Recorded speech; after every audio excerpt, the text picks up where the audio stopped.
I'm going to ask you guys a serious question. Are we actually living in the end? That is what I'm going to go over today because I feel like a lot of people are still second guessing themselves as if they don't know if they're actually living in the wish fulfilled, living in the end, and then doubts start coming in their minds. And I'm going to go over some practical methods for you at the end of this video, so stay tuned. Yo, what's up? Johnny here. I'm really glad you're here today, wherever you're at in the world. If you do need help or guidance and need some one-on-one coaching, do check out that link below. So what is living in the end or living in the wish fulfilled? Living in the end is a state of being. There is no longing or wanting for the desire that you want, because when something is already yours, then there's no questioning reality of where is it? Why isn't it here yet? Just imagine a time in your life where you had everything and everything was just running perfect. That is what the state of being is living in the end when there's no worries or doubts. When I have circumstances in my life, I would totally just ignore it because that is not my reality anymore. So I don't entertain those circumstances. And I never really question, is my manifestation here? Because when you're living in the end, it is already done. It is finished. Creation is finished. And your desire is already yours. There is no question of why am I not getting the thing that I want? Because that goes back into the cycle of not being in the state of the wish fulfilled because you're already questioning living in the end. But this comes up a lot as well, is that if I cannot imagine living in the end or living in the wish fulfilled, what am I supposed to do or what should I do? We have to remember that living in the end or living in the wish fulfilled has nothing to do with the feeling of an emotion. It is what you are thinking and what you are persisting in. So whatever our attention is thinking towards predominantly, then that is the thing that manifests. So if we are predominantly thinking about the negative or the opposite of what we want, or even asking yourself, am I living in the wish fulfilled? Or even asking yourself, are we visualizing correctly? The feeling of the wish fulfilled is not an emotion. It is a state of consciousness. It's a state of being. So if one would say, how can I feel something that I have never experienced before, or I never owned it? So how can I have something that I've never had before? Most things in my life I have never had before, and it doesn't really matter. We need to stop with our reasoning, logical mind. If you can think it, you can have it, period. Let me say that again. If you can think it, you can have it. Let me say that again. If you can think it, you can achieve it, period. So if you want something in life, or even if I want something, I would just claim it. It is mine. If I see it in my reality and I want it, I claim it. It is done. And how does one do that, or how does one think about it? A simple way that I would do this is robotically affirming.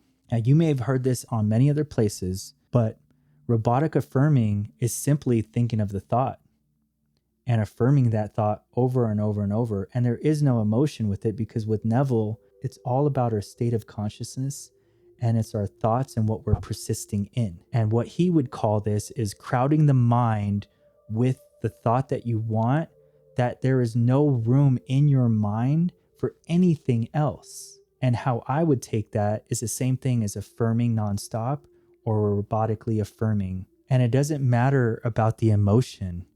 When we repeat this in our mind over and over and over, and I'm going to give you some affirmations as well, and take whatever resonates with you, because all we're doing is persisting in the thought until it manifests in our reality.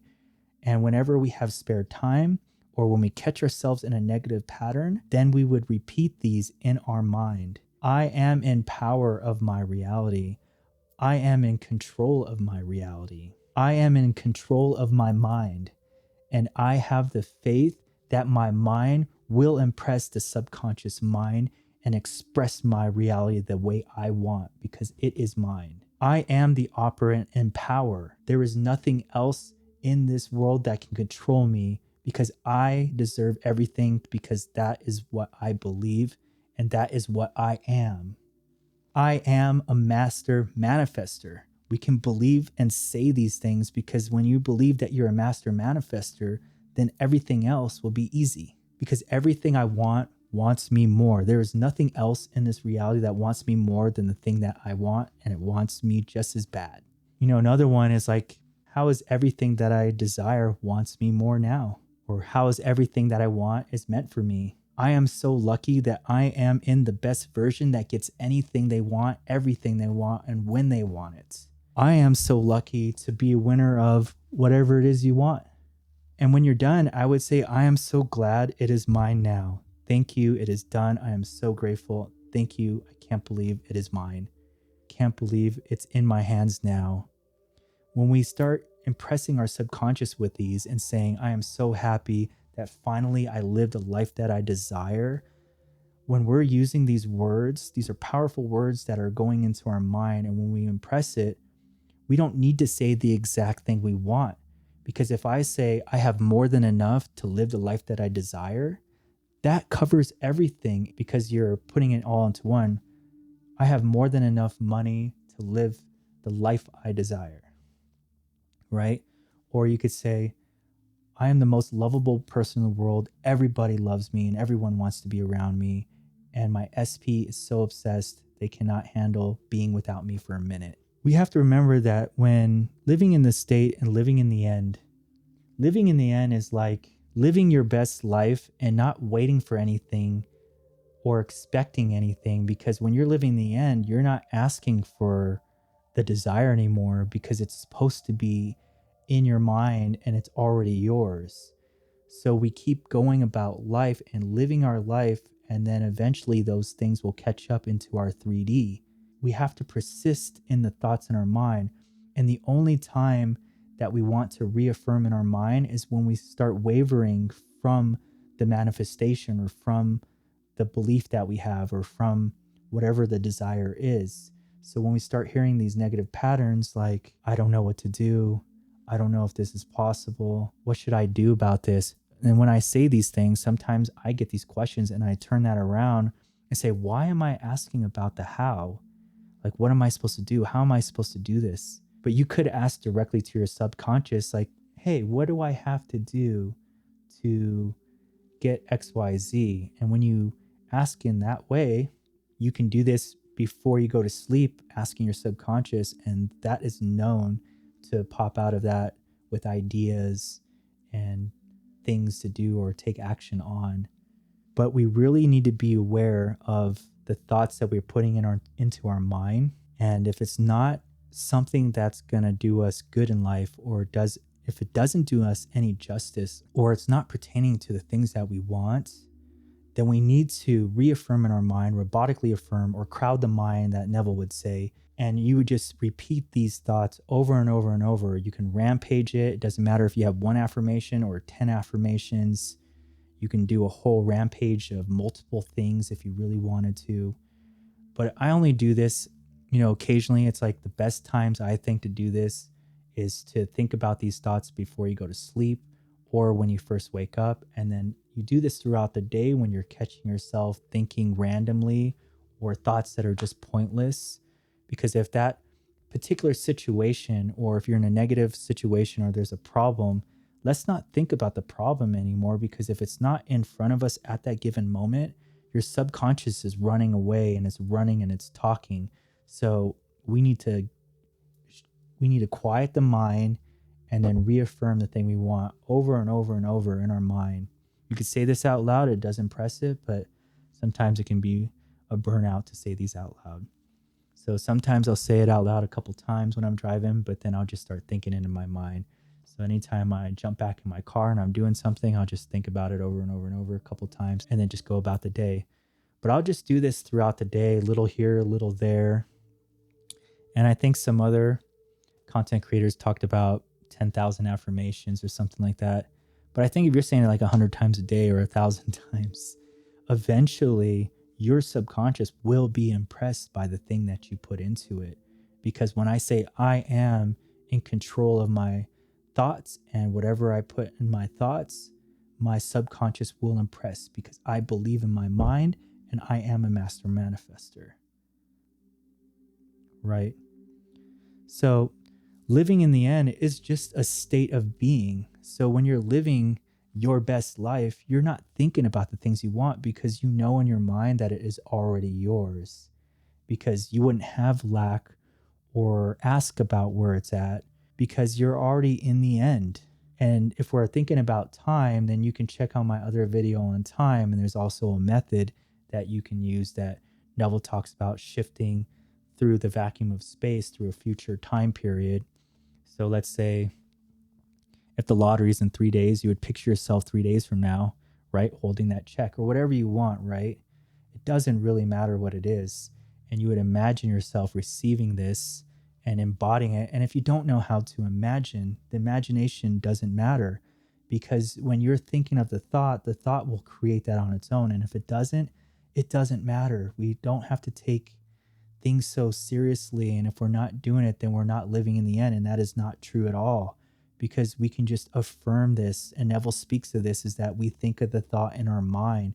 So when I'm laying back in a chair, relaxed for a moment, and I close my eyes, I would repeat this thought. It's not like I see a TV screen and I see an entire movie. Yeah, some people can do that, right? You can get good at that. But the practice here is just thinking of the thought. And when you're thinking of these affirmations that I give you, then it will naturally create the emotions of what it's supposed to feel.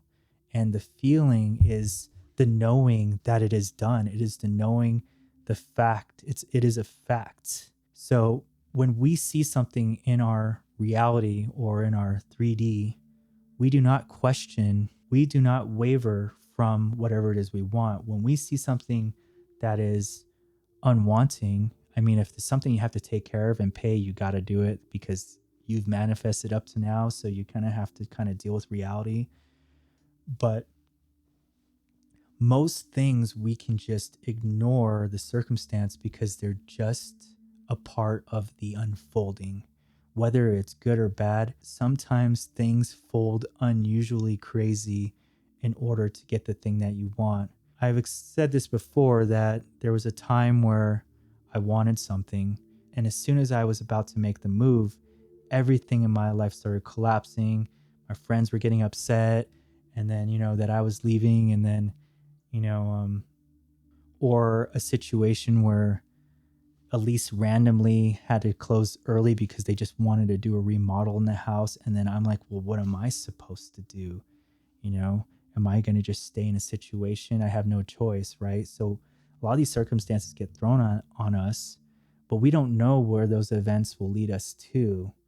And if we don't waver from living in the end, that negative thing that I think is not negative, as long as we don't think that way, it led us to something even greater, something even better, because that's what we believe in our mind. If I believe, oh, this is nothing, this is going to pass, even though this is crazy and things are falling apart, I know it's good. I know this is the unfolding. This is what's supposed to happen. This is the knowing. This is everything that was meant to be. So we shouldn't be so anxious about reality, and we shouldn't get nervous or anxiety, right? And yeah, reality and the world around us and life is just sometimes that's the way things go. But the more we persist in our mind, then eventually a lot of these things will simply just fade away, because we are not entertaining the things that don't serve us. If it doesn't serve us any good, then I am not going to entertain that thought. And I'm not saying I'm a pro at this, but I do get those thoughts sometimes in my mind that questions my being, that questions my state of being. Maybe those are the tests, right? But what I would do is I would reaffirm in my mind, and I would say, no, that is not true. That is not me. That is the old self. I am the new self. There's nothing better than me now. I am the best being there is. I am the best version, right? And when we shift our awareness and our thoughts on this new being, then our reality has no choice but to shift to the reality that you are thinking of. There is no other way but that. Look, we are everything. We are connected to source, or however you want to say, we are the I am. We are that. When Neville speaks of God, it isn't God in the sense of someone in the clouds. It is God is the human imagination. God is the mind. It is us, the I am. We are this and we are that. And if we want something, the universe, whatever you want to call this, will give the thing you want. We got to understand that sometimes it doesn't matter if it's good or bad. And I can tell you that someone really made me upset in life. I can tell you that I drove by this person's business and I just imagined it wasn't there anymore. And I just kept driving by it. And then one day someone told me, hey, this person went out of business. I'm not saying I did anything negative, but I was picturing this guy was going to go back to doing his pizza boy life. But, I'm not trying to do anything negative because we're not supposed to be doing negative things. But I wasn't trying to. I was just pretending I didn't see the business anymore, and I would just drive by like I didn't see that anymore. And I guess because it was out of my consciousness, someone told me that it was gone. But, I tried to help this person, and that's the reason why I brought it up, is I really tried to help this person. And he would make the excuse, he would say, Johnny, I don't understand why every time someone would come through your store that they would spend money and they would never ask for a discount. Now, sometimes I do give deals to people, but when I spend a lot of money on some things, like I'll have large crystals like these, like off the ground. Yeah, sometimes I break a deal, but it is my belief that I give value to people. But when I try to help this guy, I was in his store one day, and when I was trying to talk to him, he has TV. He has a TV in his place, and he's sitting there watching TV in his store. Like, what are you doing? Like, shouldn't you like do something? Like maybe learn how to make jewelry or something like what I do. Like, why don't you do something like productive with your time instead of sitting there watching TV? But to do that while he's saying that his business is falling apart, and then he turns on the TV and starts clicking the remote, I'm speaking in one ear and it's going out the other. And it made me realize that some people you just can't help. And I feel like I don't even want to do that anymore. If you really want to seek the information, then you're going to have to come find it, right? And that's what really brought me to YouTube, is because I'm tired of helping people that want to be helped, but they don't want to be helped. And then they think that what you're saying, they're like, oh, Johnny, I can't be in the clouds all day like you. I have a family. I have kids. I have this. I have that. I have this. I have this problem. I have this. I have all these things that I have to, I. And he just had so many excuses of everything. I'm like, if you want to change your life, you have to change you, yourself, you, the being. You need to start changing your thoughts and what you believe in. In fact, I really try to get him onto Neville and some of these things, and just even to look it up was even a hard thing for this person to do. It's like the old saying, right? You can lead a horse to water, but you can't make them drink. I mean, I do run into a few people that are on that same journey and that same path, and it's fun to talk to people that have those same interests, that know about manifesting and creating their reality. And then sometimes they'll walk into my store, and next thing you know, I'm talking with customers about that, and they're the ones bringing it up. And I tell them, you can do the same thing too. You want a nice retail store, you can do it. I manifested it out of thin air, out of nothing. At that time, I was barely starting to rebuild my credit, but in my mind, I said, I had perfect credit. I have more than enough in my bank account. There's nothing that can stop me from getting this. And as soon as I was ready, it was about a couple weeks before I was going to sign the contract, and I knew something was going to go wrong. I'm like, man, my credit's not good enough yet because I'm still rebuilding. There's a couple things that I'm waiting to fall off, and it's going to take about another 8-9 months, because after 7 years, it falls off. And it was about 10 months before it was going to fall off. And guess what happened?